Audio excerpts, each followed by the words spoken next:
Kani kediga Batisi TV, mat pidang pek yaki kubur baman kasni, belawan rasha pida ka Orange Nissan Loom Sopo near Fire Brigade Shillong, ringkat bat ka eco-friendly enterprise, ki plakot nagamenta ki jingdon kam hakasong, bat kara karong.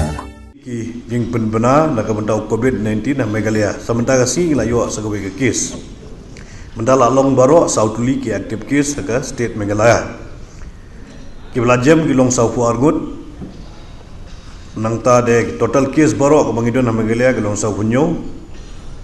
Nangta ki number ki ba lat pha ek sample mentes ki long kat prahajar life nyo Uwei pra not lai nyo ki bela test negative ado menta kasi ar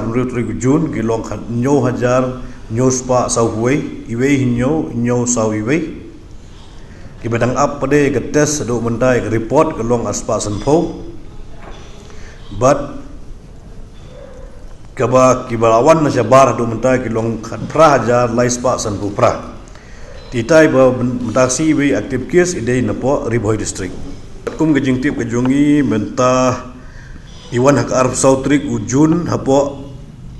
Meghalaya hapo Ribhoi ke Cikasa kejongi ide bedai no sungsno jong state Meghalaya hi te gilat kumang tip ilalitai gumba arbanai chate sipo Guwahati isa arbanai chate iwan hak arab sautrik menta banai habak si bawan hak juga si ates ye positif labu hapo quarantine center but mentahi andra no sipo corona care center mendasi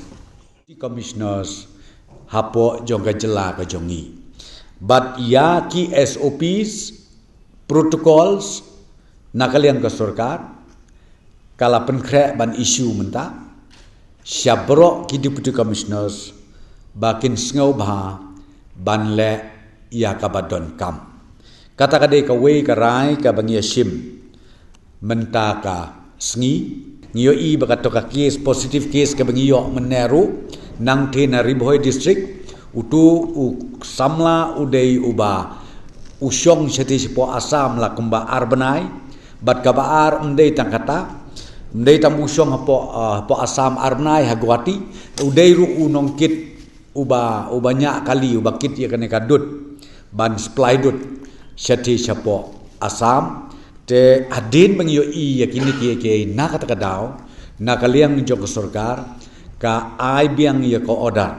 syabro ki deputy commissioners bakin sngau ba ya